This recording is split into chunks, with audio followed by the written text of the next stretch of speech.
अस्सलाम वालेकुम students, I hope आप सब खैरियत से होंगे।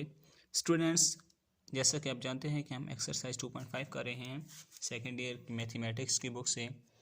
तो आज हम क्वेश्चन नंबर 8 करने जा रहे हैं। क्वेश्चन नंबर 8 में हम जानने की कोशिश करते हैं कि हमने फाइंड क्या करना है बेसिकली। तो क्वेश्चन है हमारे पास, if x is equal to a cos cube theta y है is equal to b sine cube theta, show हमने क्या करना है, a dy by d x plus b tan theta is equal to 0। ये हमें एक्स और y की values given है और उसके ज़रिए हमने क्या शो करना है, ये जो वैल्यू हमारे पास है ये इक्वल टू 0 क्या है, ये हमने प्रूव करना है। सही है। तो अब हमारे पास एक्स और वाई की चूँकि वैल्यूज़ गिवन है तो हम क्या करेंगे, एक्स का डेरिवेटिव लेंगे और इधर वाई का भी डेरिवेटिव साथ साथ लेते जाएंगे।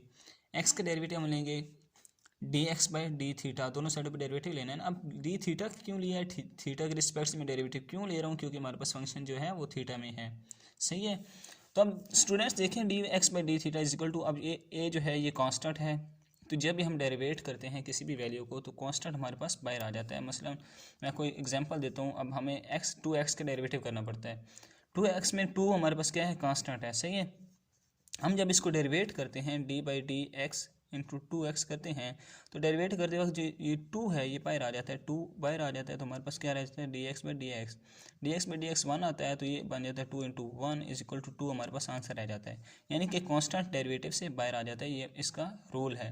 ये मैंने फार्मूलाज में आपको बताया भी था, तो वो फार्मूलाज वाली वीडियो का लिंक मैं डिस्क्रिप्शन में दे दूँगा, तो आप देख लीजिएगा। तो अब इधर भी हमने वही सेम प्रोसेस किया है, ए कांस्टेंट है बाहर रहेगा, ए को आपने नहीं देखना। नेक्स्ट क्या है, कॉस क्यूब थीटा है। अब हमने इसका डेरिवेटिव लेना है। अब देखिए इस पे वही पावर रूल लग रहा है, वो एक्स पावर एन वाला। एक्स में हमारे पास कोई भी फंक्शन हो सकता है, ज़रूरी नहीं एक्स ही हो। तो अब इसमें क्या था, एन शुरू में आ जाता था, एक्स एन में से 1 माइनस और डेरिवेटिव ऑफ इस एक्स का डेरिवेटिव हम ले लेते थे, यानी जो फंक्शन होता है यहाँ पे।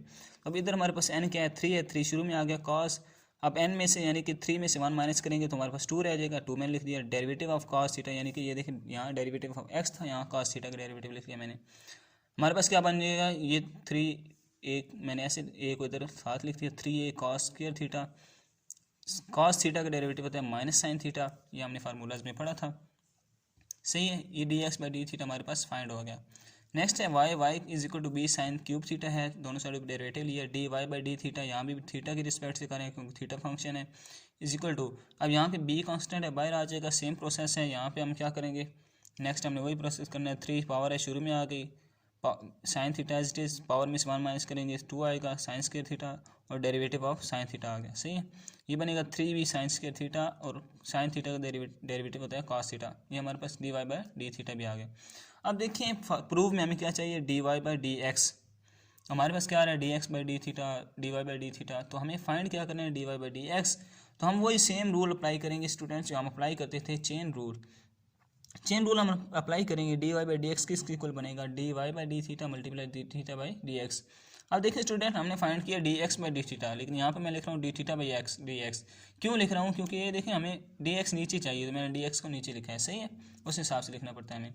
तो अब नेक्स्ट मैं वैल्यूज पुट कर दूंगा, d y by d theta की वैल्यू मैंने ये पुट कर दी, ये वाली 3b sine square theta cos theta multiply, अब यहाँ d theta by d x यानी कि उल्ट किया हमने, तो यहाँ डी एक्स बाई थीटा उल्ट किए तो हम क्या करेंगे, इस वैल्यू को बटा में लिख लेंगे, 1 over minus 3a cos square theta sine theta. ये माइनस कहाँ से आया, ये वाला माइनस मैंने बाय लिख दिया। सही है। अब ये 3 से कट हो जाएगा, ये कॉस स्क्वायर है तो एक का से कट जाएगा, ये साइन है, ये साइन स्क्वायर में से एक साइन से कट जाएगा। ऊपर हमारे पास रह जाएगा एक b और एक साइन थीटा, क्योंकि एक साइन थीटा कट चुके हैं। नीचे क्या रह जाएगा, एक ये वाला ए रह जाएगा और एक कॉस थीटा रह जाएगा, क्योंकि ये कॉस स्क्वायर था, यहाँ से एक कॉस काट गया तो कॉस थीटा रहेगा। ये किसकी इक्वल है, d y by d x के। अब नेक्स्ट इसको मजीद सिंप्लीफाई करने के लिए मैं यूँ भी लिख सकता हूँ, d y by d x equal to minus b और ए मैंने अलग लिख लिया, और साइन थीटा और कॉस थीटा किसकी इक्वल होता है, टेन थीटा की इक्वल होता है। हम जानते हैं कि tan theta is equal to होता है साइन थीटा और कॉस थीटा, तो मैंने इसकी वैल्यू यहाँ पे पुट कर दी। नेक्स्ट मैंने क्या किया, ये जो माइनस बी ओवर ए है और टेन थीटा है, ये मैं इसको इधर ले आया तो क्या बनेगा, d y by d x plus b over a tan theta is equal to 0। तो ये देखिए यही स्टूडेंट हमने यही चीज़ प्रूव करनी थी, तो हमने क्या कर दिया, प्रूव कर दिया। अब मज़ीद देखें, इसको मज़ीद अगर हम सिंप्लीफाई करना चाहिए, अगर ये वाला बी ए नीचे से हम इसको रिमूव करना चाहिए तो हम क्या, क्योंकि हमने ये प्रूव लाना है ना, a d y by d, तो सेम प्रूफ लाना है तो हम क्या करेंगे, हम ए से मल्टीप्लाई कर देंगे, पूरी इक्वेशन को ए से मल्टीप्लाई करेंगे तो यहाँ आ जाएगा a d y by d x plus b, क्योंकि जब इससे मल्टीप्लाई करेंगे तो ए से कट जाएगा, साथ क्या रह जाएगा tan theta is equal to 0। तो ये हमारा प्रूव है, सही है, प्रूव हो गया। नेक्स्ट अब देखते हैं स्टूडेंट्स, हमारे पास क्वेश्चन नंबर 9। अब देखते हैं क्वेश्चन नंबर 9 में हमें क्या फाइंड करना है। देखिए स्टूडेंट्स, वो कह रहे हैं find dy by d x if x is equal to a into cos t plus sine t and y is equal to a into sine t minus t cos t. X और y की values given है, dy by d x find करना है। Same procedure है, यहाँ से x का derivative लेंगे, फिर वाई का लेंगे, फिर हम dy by d x find कर लेंगे। एक्स की वैल्यू हमने लिख ली, दोनों साइडों पर डेरिवेटिव ले लिया, d x by d t is equal to a constant है, बाहर लिख लिया। अब देखिए कॉस टी, मैं डायरेक्ट डेरिवेटिव ले रहा हूँ, मैं लिख नहीं रहा साथ। कॉस का डेरिवेटिव होता है माइनस साइन, साथ टी है तो टी लिख दिया, प्लस साइन का डेरिवेटिव होता है कॉस, तो मैंने साइन टी को कॉस टी लिख दिया, प्लस प्लस आ गया, सही है। नेक्स्ट हमने क्या किया, next D x by d T. अब यहाँ डी टी क्यों ले रहा हूँ, क्योंकि फंक्शन हमारे पास टी है, टी में है तो हमने टी के रिस्पेक्ट से डेरिवेटिव लिया। मैंने इसको अरेंज कर दिया थोड़ा, a into cos t minus sine t, इसको अरेंज करके लिख दिया, माइनस वाला साइन इधर लिख दिया। नेक्स्ट हमारे पास क्या है, y की वैल्यू है, y इज इक्वल टू क्या है हमारे पास, y is equal to a sine t minus t cos t है। अब देखिए इसमें भी हमने दोनों साइडों पे जब डेरिवेटिव लिया तो dy by d t is equal to a constant था, बाहर आ गया, साइन टी, साइन का डेरिवेटिव मैंने आपको यहाँ पे बताया कॉस होता है, तो साइन का डेरिवेटिव हमने कॉस लिख दिया माइनस। अब ये देखिए दो फंक्शन टी भी वेरिएबल है, कॉस टी हमारे पास फंक्शन है, दोनों आपस में मल्टीप्लाई हो रहे हैं, तो यहाँ पे हमारे पास लगेगा प्रोडक्ट रूल। प्रोडक्ट रूल क्या होता है, first value as it is, second का derivative plus second as it is, first का डेरिवेटिव, तो हम वही करेंगे, first value as it is, second का डेरिवेटिव कॉस टी का डेरिवेटिव होता है माइनस साइन टी, मैंने वही लिख लिया, plus second value as it is यानी कि cos t as it is, और फर्स्ट वाली का डेरिवेटिव मैंने लिख लिया।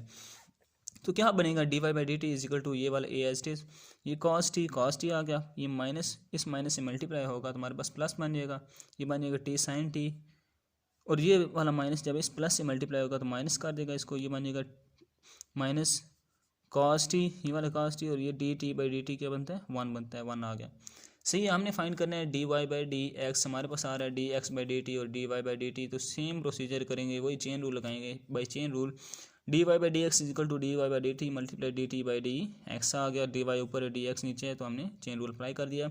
D y by d t की वैल्यू हमारे पास ये है, ये वाली वैल्यू मैंने यहाँ पे लिख दी, multiply d t by d x की वैल्यू मैंने यहाँ पे लिख दी, सही है। अब मैं क्या करूँगा, जो चीज़ें इनमें से काट होती हैं आपस में वो काट दूँगा, ए काट गया यहाँ से, सही, ये प्लस कॉस टी था, ये माइनस कॉस टी था, ये आपस में काट गए, हमारे पास क्या रह जाएगा, t sine t over cos t minus sine t, ये हमारे पास रहेगा t sine t over cos t minus sine t, तो ये हमारा d y by d x का आंसर है जो हमने फाइंड करना था। होपफुली आपको ये क्वेश्चन समझ आ चुके होंगे, तो अगर आपको कोई डिफ़िकल्टी पेश आए तो आप पूछ सकते हैं कमेंट्स में, आई विल रिप्लाई यू।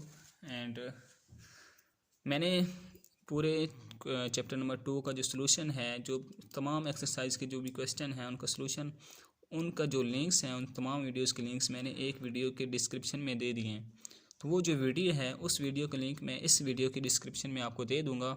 आप वो वीडियो ओपन करेंगे, उसके डिस्क्रिप्शन में जाएंगे तो आपको पूरे चैप्टर नंबर 2 यानी कि FSC सेकेंड ईयर के मैथमेटिक्स के चैप्टर नंबर 2 का फुल सोल्यूशन आपको वहाँ मिल जाएगा। तो अगर आपको वीडियो पसंद आई हो तो आप लाइक करें और सब्सक्राइब करें बहुत सी ऐसी वीडियोज़ को देखने के लिए। Thank you.